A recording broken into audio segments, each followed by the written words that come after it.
Então, eu acho que os mecanismos de saciedade que estão lá no nosso sistema nervoso, assim, que não naquele sistema nervoso que a gente estuda a consciência, o sistema nervoso autônomo, que são as áreas mais, assim, um pouco abaixo da córtex cerebral, são aquelas áreas que funcionam automaticamente no nosso corpo.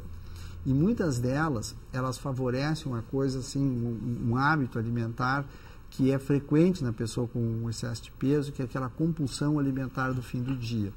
Então, hoje se entende que aquilo é como se fosse um circuito autoestimulante que existe entre as áreas específicas do cérebro. Aquilo se acorda em um determinado horário da tarde e aquilo começa a estimular a pessoa a ingerir alimentos, né? Não é ela que quer aquilo, não é um problema psicológico dela, não é um trauma de infância, não é nada. É simplesmente o cérebro dela, existe um problema, pode-se dizer assim, até um controle errado, em que aquilo dispara aquele mecanismo compulsivo, né, da pessoa que precisar comer, mas ela não quer comer chuchu, não quer comer abóbora, não quer comer beterraba, ela quer comer pão, não, exatamente, ela quer o carboidrato, o amido e quer o chocolate. Esse tipo de pessoa, ela tem essa necessidade porque ela já desenvolveu muita célula?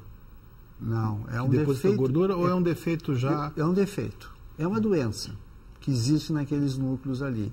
E é claro que o aporte assim, exagerado e abusivo, a propaganda, né, e o cultivo dos hábitos alimentares inadequados estimula isso. Vamos assim,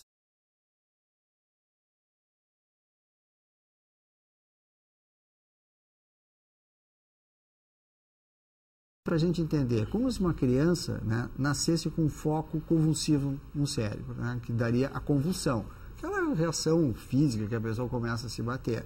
Só que o foco da convulsão é numa parte mais nobre do cérebro, mais alta, chamada córtex cerebral, né, ou mais assim, em geral, né. Porém, essa compulsão é como se fosse uma convulsão em núcleos mais abaixo.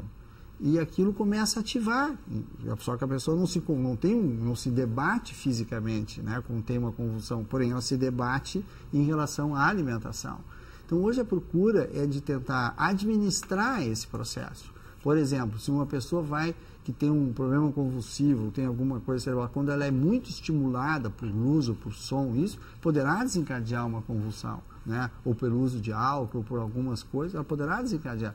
Mesma coisa a pessoa que tem a compulsão, compulsão é desencadeada por alguns momentos, por algumas situações, entre elas a oferta de alimentos, entre elas talvez aspectos emocionais, de ansiedade, mas não são eles os causadores diretos, a causa primária se imagina que está nessas áreas, isso justifica, que são inatingíveis, né? Isso justificaria, no caso, o uso de inibidores, né? Exatamente. Então, a procura hoje em dia é que tem assim, a busca de inibidores que atuem nesses pontos. Então, algum desses medicamentos são medicamentos contra a convulsão, né? Porque eles melhoram, eles diminuem a velocidade desses circuitos, eles param de se alimentar. E assim como outra vez tem um indivíduo com hipertensão muito alta, né, um hipertenso muito alto, ele não tem culpa de ser hipertenso, ele nasceu com uma dificuldade dos controles da hipertensão, que é claro que a ingestão de sal vai piorar a hipertensão, mas ele não fez nada para ter hipertensão, né? Então, a gente utiliza remédios para tratar a pressão, usa 1, 2, 3 remédios. E hoje também está se tentando fazer isso com excesso de peso, se fazer uma terapêutica múltipla, se usa um remédio para convulsão, pode-se usar também um derivado anfetamínico, ou que estimula outra parte do sistema nervoso, e se buscam cada vez mais hoje substâncias que tentam atuar nestas áreas que são estimuladas, né, ou estão hiperativas por alguma questão, e aí então nós procuramos sedá-las, como se fosse um sedativo, para ver se isso diminui o processo. E tem funcionado, quer dizer, mas não funciona, né, com a mesma, vamos supor, comparativamente, né, porque isso ainda é muito relativamente novo, não tem ainda uma comparação em termos de uma perda tão grande, tão maciça, quanto feito com uma cirurgia bariátrica. Então, talvez esse pegaria isso, já no início. Já. Deveria, então, isso ser trabalhado muito cedo. Né? Pegar quando já vê que a pessoa tem essa tendência ao... Esse muito cedo, que idade se imagina que deveria começar esse tipo de preocupação? Ou preocupação com medicação, propriamente dita? Então, uma medicação bem orientada, vamos ver um exemplo assim, bem prático, assim, que a gente... Na década de 70, o ano que eu me formei, havia assim uma certa assim, uma coisa, eu diria um preconceito até contra os medicamentos para o excesso de peso, que são todos derivados da anfetamina, né? E naquela época eram todos da anfetamina. E depois de um certo tempo mostrou que era importante crianças com déficit de atenção usar a Ritalina, que é um medicamento da mesma família. Vamos supor, os remédios para tirar o apetite e a Ritalina, eu diria que são irmãos, né? São filhos da mesma mãe, então eles têm um efeito igual. Então, para as crianças, para melhorar de atenção, não tem problema nenhum. Mas para tratar excesso de peso, não, isso aí faz mal, é errado, tem problemas. Então, se criou um certo preconceito quanto a esse grupo de medicamentos. Até proibições na época. Sim, né? Então, médicos, eu acho que a combinação desses medicamentos usados de uma forma judiciosa, usados de uma forma correta, pelo médico bem certinho, avaliando hipertensão, avaliando efeitos cardíacos, o uso associado de um anticonvulsivante que diminui a compulsão, depois um uso de uma medicação desse tipo, alguns antidepressivos que favoreçam também os controles da alimentação. Assim como se trata uma hipertensão, não é às vezes um remédio que se ajuda a curar uma doença. Na verdade, nós administramos o problema. E vamos administrando sucessivamente através de associação de remédios. E tal até, no momento se tentou tudo possível, são anos de trabalho, e não se conseguiu ter um resultado satisfatório. Surgiu diabetes, surgiu hipertensão, surgiu problemas cardíacos. Então, para resolver isso de uma forma mais eficaz... Problemas muito mais sérios do que a obesidade. Vai a cirurgia, porque realmente a cirurgia, nesse momento, ela faz reduções maciças de peso, 40, 50 quilos, né? Dependendo do peso da pessoa, com resolução de todos aqueles problemas que surgiram em decorrência do excesso de peso. Nós vamos fazer uma pausa só para os nossos comerciais, já retornamos discutindo justamente o momento então da indicação, né? Quando falhou o acompanhamento com medicação e vamos à cirurgia.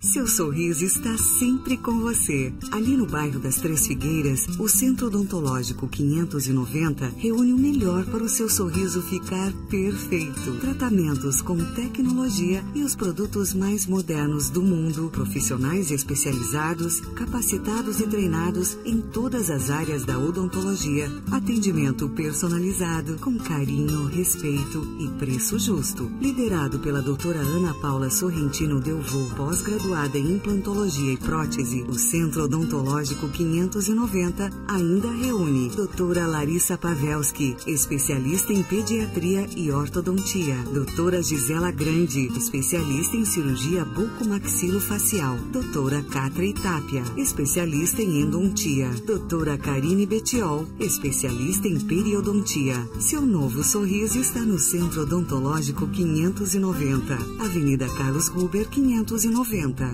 Existem dois tipos de residência, as que têm cupins e as que terão cupins. Toda madeira pode ser tratada e toda infestação deve ser controlada.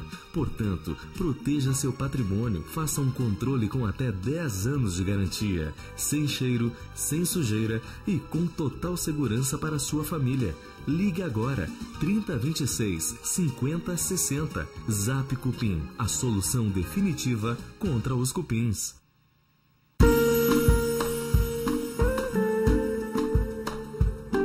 A plástica é um instrumento para a busca da felicidade.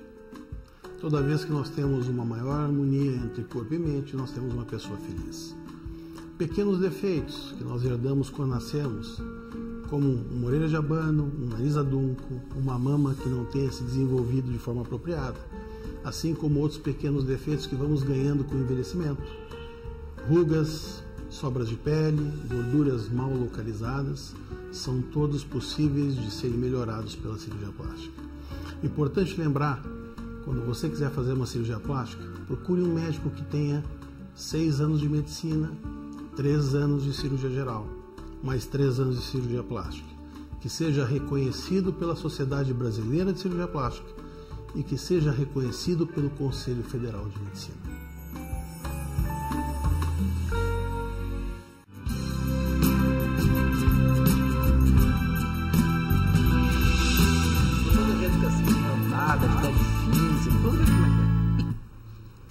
está tão interessante o nosso programa hoje. Espero que vocês tenham acompanhado desde o início. Nós estamos aqui com o Dr. Cláudio Motim, com o Dr. Jorge Luiz Gross. Nós estamos discutindo um pouco sobre o nosso metabolismo, a importância de nós emagrecermos, como emagrecermos. E participe conosco. Entre no nosso site www.programavivamais.com.br. Interaja conosco, sugira pautas, mande perguntas. Ali você vai ter a pauta dos nossos próximos programas. Interaja conosco, entre e participe sempre conosco. E nós estávamos falando, o doutor Gross estava falando inclusive conosco, a respeito de o porquê que a Ritalina hoje é tão liberada para as crianças e todo mundo aceita tão bem, né? E, no entanto, quando se falava em anfetamina para as pessoas emagrecerem, era tão questionado e tão proibitivo, né, doutor Gross? E a gente estava querendo chegar no quando a gente passa da indicação da dieta, quando a gente já deixa, bom, chegou ao limite, a pessoa já não emagrece mais, vamos passar para a cirurgia. Quando a gente chega nesse limite? Nós temos os dois, para mim, os dois melhores especialistas do Rio Grande do Sul aqui para nos dar essa dica. Eu costumo lidar com a indicação vinda geralmente de um clínico ou de um endocrinologista, que é quem mais cuida disso atualmente. Geralmente vem de profissionais, quando é uma indicação já formalizada. E também isso, muitos pacientes procuram a gente, apesar do médico até não acreditar na cirurgia bariátrica, na cirurgia metabólica. Por quê? Porque eles cansaram de tentar, né? Então, assim, hoje se diz no meio clínico, eu ouço muito dos colegas endocrinologistas que o obeso é o paciente mais cansativo que tem. Ele troca seguidamente de médico, muitas vezes, né? Porque ele tenta com um, não consegue aquele resultado que muitas vezes é previsto não conseguir num percentual elevado, e aí vai para o outro, tentando sempre uma nova, enfim, um novo resultado, e termina, muitas vezes, vindo direto a nós, ou então vindo através de um clínico que indica, um endocrinologista que indica. Bom, chegou a hora de indicar. Mas esse critério, quando ele é muitas vezes clínico, a pessoa percebe, o médico percebe que eles esgotaram os meios clínicos, ou então também, hoje nós temos guidelines, temos definições claras da Sociedade de Diabetes, da Sociedade de Endocrinologia, da Sociedade Bariátrica Mundial e aqui brasileira, do NIH americano, tem toda uma série de parâmetros que são, assim, critérios de indicação. Isso uma coisa interessante, né?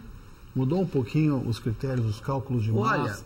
Olha, existe assim, por exemplo, na nossa sociedade brasileira, na sociedade americana não, que é mais conservadora. A sociedade brasileira já admite, por exemplo, indicação cirúrgica em presença de doença grave, com índice de massa entre 30 e 35, se suporta isso, enfim, através de trabalho científico, de toda uma base de estudo que mostra que isso seria um bom resultado. Desculpa, como é que é feito esse cálculo, Motim?